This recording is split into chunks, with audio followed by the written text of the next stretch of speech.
Especialistas são unânimes: manter-se em um pé só por 30 segundos ao dia é um hábito simples, mas poderoso, para preservar o equilíbrio com o passar dos anos. Embora o exercício possa parecer trivial à primeira vista, médicos do esporte e especialistas em reabilitação alertam que essa prática revela muito sobre o ritmo do envelhecimento do corpo. Após os 50 anos, a dificuldade em sustentar o peso sobre uma única perna por alguns segundos pode ser um sinal claro de alterações físicas e neurológicas. O equilíbrio depende da harmonia entre diversos sistemas: a visão, o sistema vestibular do ouvido interno e a rede somatosensorial, responsável por informar ao cérebro a posição do corpo e o contato com o solo. Outro fator decisivo é a sarcopenia, a perda progressiva de massa muscular que se inicia por volta dos 30 anos. Estima-se que o corpo perca até 8% de massa muscular por década, e quase metade das pessoas acima de 80 anos sofre com a condição em níveis clínicos, o que compromete a força das pernas e dos quadris, tornando a estabilidade um desafio maior. Kenton Kaufman, diretor do Laboratório de Análise de Movimento da Clínica Mayo, no Reino Unido, explica que as pessoas costumam notar essas mudanças entre os 50 e 60 anos, com um declínio que se intensifica a cada década. O impacto disso na saúde é alarmante. Um estudo de 2022 revelou que indivíduos de meia-idade incapazes de se equilibrar em uma perna por 10 segundos apresentavam um risco 84% maior de morte por qualquer causa nos 7 anos seguintes. A pesquisa aponta ainda que quem não conseguia manter o equilíbrio por mais de 2 segundos com os olhos fechados tinha uma probabilidade de morte 3 vezes maior do que aqueles que ultrapassavam a marca dos 10 segundos. Além de fortalecer o tronco e os membros inferiores, o exercício estimula áreas cerebrais vitais para a integração sensório-motora. Cláudio Gil Araújo, pesquisador de medicina do exercício no Rio de Janeiro e coordenador do estudo de 2022, sugere que 10 segundos diários em cada perna são suficientes. Ele recomenda alternar entre ficar descalço e calçado, já que as sensações são distintas, totalizando apenas 40 segundos de prática por dia. Para pessoas acima de 65 anos, a recomendação de Espírito MCK é praticar ao menos 3 vezes por semana, embora a integração à rotina diária garanta resultados mais consistentes. Complementar o treino com atividades como yoga e tai chi também é um caminho eficaz para um envelhecimento saudável. Segundo um estudo citado por Kaufman, a prática de tai chi, por exemplo, pode reduzir em cerca de 19% o risco de quedas. É fascinante como uma notícia técnica vinda de pesquisadores de renome como Kenton Kaufman, da Clínica Mayo, e do nosso talentoso brasileiro Cláudio Gil Araújo, consegue nos colocar diante do espelho e revelar verdades que a gente prefere ignorar sobre o passar dos anos. Quando a gente lê dados como esse, que apontam um risco de mortalidade significativamente maior para quem não consegue se equilibrar em um pé só, não estamos falando apenas de um exercício de fisioterapia, estamos falando de uma radiografia do nosso próprio envelhecimento. E para entender a importância desse tipo de estudo, precisamos olhar para quem está por trás disso. O Dr. Cláudio Gil Araújo não é um nome qualquer no cenário da medicina esportiva. Ele é uma figura central na cardiologia e na medicina do exercício no Brasil, alguém que dedicou décadas à ciência do movimento.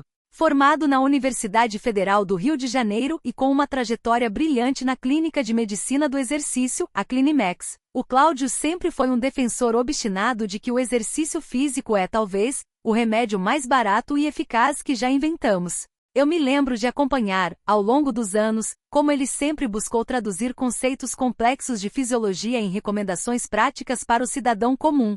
Ele é aquele médico que não quer apenas tratar a doença, mas quer otimizar a máquina humana para que a gente chegue aos 80, 90 anos com autonomia. O estudo de 2022 que ele liderou, e que foi citado na notícia, não surgiu do nada. Ele é o resultado de uma vida inteira observando pacientes e coletando dados, provando que a saúde não é algo estático, é um processo dinâmico que exige manutenção constante.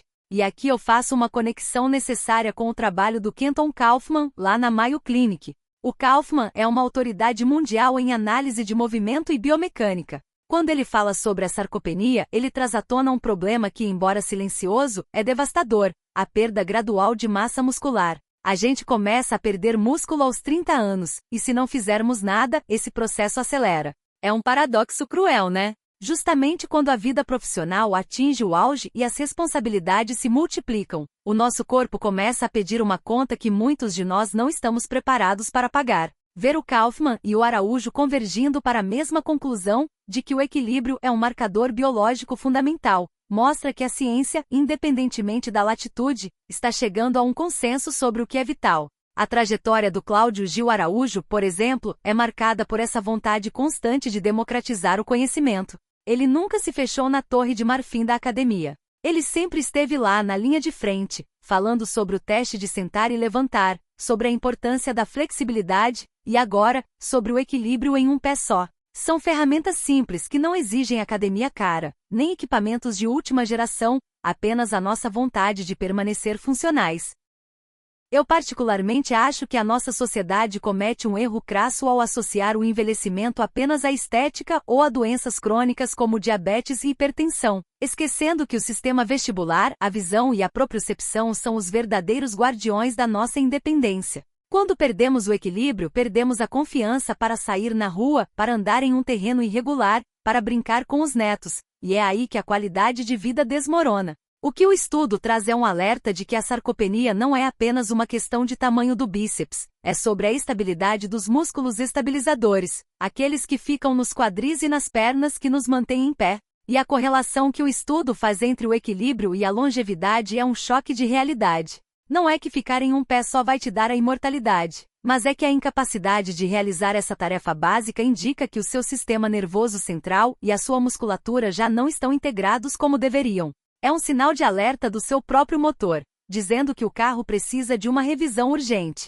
Olhando para o cenário da medicina atual, na minha visão, a gente vive um momento em que a tecnologia, como os sensores de movimento que o Kaufman usa em seus laboratórios, nos permite ver o que antes era invisível. Mas, ao mesmo tempo, a solução continua sendo ancestral, mover-se. A prática do Tai Chi ou da Yoga, citada pelos especialistas, não é apenas um modismo de bem-estar. São sistemas milenares que treinam exatamente essa integração sensório-motora que a ciência ocidental está descobrindo agora. Eu confesso que, ao ler sobre isso, tentei fazer o teste na hora. É um exercício de humildade. A gente acha que tem domínio total sobre o corpo, mas quando a gente fecha os olhos e tenta se equilibrar, percebe o quanto o cérebro tem que trabalhar para corrigir as oscilações.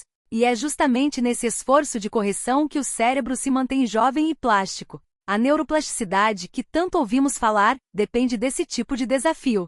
Se a gente vive no piloto automático, sentando em cadeiras ergonômicas e evitando qualquer desequilíbrio, a gente está, na verdade, atrofiando as nossas capacidades de sobrevivência. A trajetória do Cláudio Gil Araújo na medicina brasileira é um exemplo de como a dedicação à ciência do exercício pode salvar vidas em escala populacional. Ele sempre foi um entusiasta de que o exercício é um medicamento. E o que esse momento atual representa na história dele e da medicina esportiva é a transição da medicina curativa para a preventiva. Estamos saindo da fase de tratar quedas em idosos para a fase de prevenir a perda da capacidade de se equilibrar antes mesmo que o problema se torne clínico. Isso é revolucionário. Eu vejo isso com muito otimismo, apesar da gravidade dos dados. Saber que algo tão simples que leva menos de 1 minuto do nosso dia pode ser um preditor tão forte de saúde, me faz pensar que a informação é de fato o nosso maior patrimônio.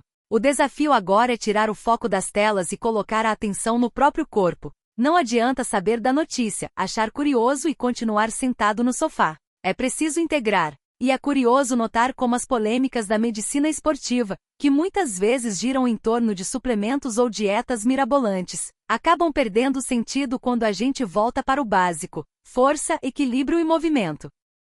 Na minha visão, o que o Kenton Kaufman e o Cláudio Gil Araújo estão nos dizendo é que a longevidade não é um evento fortuito, é um projeto de construção diária. Se você consegue se equilibrar, você está mantendo as engrenagens lubrificadas. Se você não consegue, você tem um mapa claro do que precisa melhorar agora. E essa é a beleza da ciência aplicada à vida cotidiana. Não se trata de ser um atleta olímpico, trata-se de ser um ser humano funcional. E honestamente, diante de tantas preocupações que temos hoje em dia, saber que a gente tem o controle, pelo menos em parte, sobre o nosso próprio declínio físico, é algo libertador. Então, da próxima vez que você estiver esperando o café passar ou o elevador chegar, tente ficar em um pé só. Pode parecer uma bobagem, mas é um diálogo silencioso com o seu futuro. E se a ciência nos ensinou alguma coisa, é que esse futuro começa exatamente no agora, com um simples ajuste de postura. É uma lição de humildade e ao mesmo tempo de empoderamento. É entender que a nossa saúde é a soma das pequenas decisões que tomamos todos os dias, e que a ciência está aqui, não para nos assustar com estatísticas de risco, mas para nos dar as ferramentas necessárias para que a gente possa caminhar com os 2 pés, ou com um só, com firmeza rumo aos próximos anos.